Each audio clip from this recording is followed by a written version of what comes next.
And here we go. Right, well, here I am, very privileged to be invited to this meeting on Wednesday afternoon at the Tabernacle.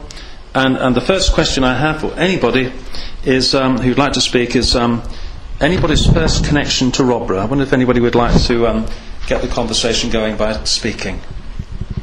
Mine was 1965 when I moved from Gloucester. I live at King's Court, actually, which is on the fringe. And my husband was District Inspector for the Gas Board, District Inspector for Stroud and Ellsworth, and that's what brought me to Stroud. And I didn't like it at the time, because I was a city girl, but I'm still in the same house after 44 years. And I put my roots down, I think, now. Right, still living over there. My children went to King's Court School, which is no. Anybody else like to speak about the first time? Actually, you were born in Rodborough rather than moved here. We bought our first house in Rodborough, in Chandos Road, and my son went to Rodborough School. But that was my first connection with Rodborough. And we moved from there to Ebley for 4 years and then came back, and we've lived here for the last 35 years. Right, thank you very much. I think it's a good idea. I'm going to actually move along in this way, and then if you don't want to speak, just wave me on. So, Madam, I'm going to ask you a question now. Can you cast your mind back to your first impressions or memories of Rodborough? Yes, I didn't like it. Oh, you didn't? No. And why was that? No, I don't know. We came from a place where there was a lot of people, and I done a lot of things then. And then I came here, and it's just on your own, and that was it. So I didn't. And my family are away.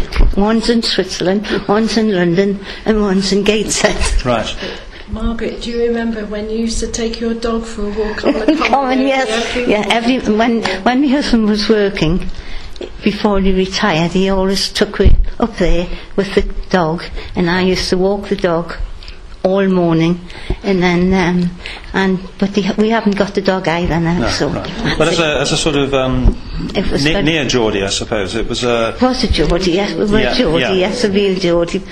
But after a while, did you find it a community rather than, Yes, gets better. Right. Yes. Thank you very much. Thank you. And good afternoon, Madam. Good afternoon. Your first impressions or memories of Rodborough, if you want to speak. Well, I was born in Rodborough. Well, I was born at Stanfield and taken home to Rooks Grove, right at the edge, really, of Rodborough. I've got one recollections about Stanfields, I think, or no, I'm talking about behind Field Road, where there were shared gardens, and somebody remembering how people used to do jobs together, like shelling peas, and lived a very sort of communal way. Before your time, then. Okay, before your time. And it may be that, in the nicest possible way, you can go back a little further. No, I can't. I was brought up in Lightpool. And so Rodborough was a foreign land to me when I was small. Right. So even though we had a network of footpaths and fields, people still thought in terms of their own their little parish or suburb. Yes, indeed. Yeah. Mm-hmm. So when did you think feel that you were a Rodboroughite rather than a Lightpillite, or perhaps you still don't? I don't know. Well, I suppose when I started coming up to the Tab. And then I made friends up here. It's obvious to me that the Tabernacle provides an oasis of calm and solid society. So, apart from myself, you're the only gentleman here. Would you like to make any comments on the Tab and what it provides for the community and a community in itself? It's a general meeting place, and they all support each other. There's a lot to be obtained from friends here, that community spirit and help, and certainly when you need help in difficult times, they're very helpful.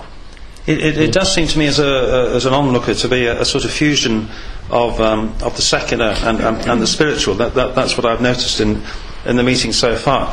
What I've heard so far, I've really been quite touched by it. But I'm going to jump now, if I may, to a very different question, which is a very open one, which I might ask a few people. And that's, how do you think Rodborough has changed during your time that you've lived here or been visiting here? Well, I was born in Rodborough 81 years ago, and then we moved to Stroud, and then later on when I was married we lived at Lightpill, and my daughter went to Rodborough School, and then we moved upon the Common. But then I had a great attachment to Rodborough Bowling Club, where I joined about 27 years ago, and was there until it closed in the last couple of years. We had very happy times at Rodborough Bowling Club, lovely people, socially and as far as the game was concerned, it was a lovely place. Well, that's very interesting to me, because I've interviewed Frank Richards, yes, and also Glenn George Edwards. Oh, George Evans. I do beg your pardon. And none of them mentioned the women's team. Oh yes, the ladies were very prominent. The ladies were a very prominent part of it, very much so. It always struck me, especially when they wanted the teas and suppers. It always struck me as a wonderful piece of old England in a way. That it always looked such a lovely etiquette involved with the game, with the blazers and so on. That is true. Yes, it was. Happy days. Yeah, very happy day, and a wonderful view from Rodborough Bowling Club, all the way across Stroud, and very happy days there. Thank you. So if I continue with the same question, how do you think Rodborough has changed in your time here? Well, I moved here in 1970 from Solihull. It has changed quite a lot. I think it's lost some of its village atmosphere, but my daughter went to school here, and I've always thought it was a lovely part of the country with so much common land and beautiful views everywhere. And like Pat, I've joined the bowling club and met many people through that. Thank you very much. Thank you. I'll change the question now to any changes in buildings, people or places. Well, that's quite an open and long question to think about. Well, not really to me. I don't think so, as far as I can tell. So you moved here? I moved here 38 years ago. 38 years ago. Yes, okay, so but I wasn't born. Not born here at all. No. Shropshireite. Right. Okay. So Ironbridge Way or? No, Shrewsbury. Shrewsbury, right? Yes, okay. yes. Yeah. And it's good to see that the railway line from Wrexham through Shrewsbury is only about £35 to London or something, isn't it? Which is good to hear. Okay. Yes. So moving from Shropshire, how did it seem? Well, I love Gloucestershire. I know I'm a Shropshireite, but I think Gloucestershire is beautiful scenery. I live just up along Tabernacle Walk, and we've got the view all down to the Severn and across to the Welsh Hills. And it's lovely. Beautiful sunsets. Yeah. Yes. Thank you. Anything to say about changes in landscape or buildings or people? Well, there's lots of new houses, I suppose, new estates, but apart, the countryside is still the same. Yeah. What struck me about new houses is Maisie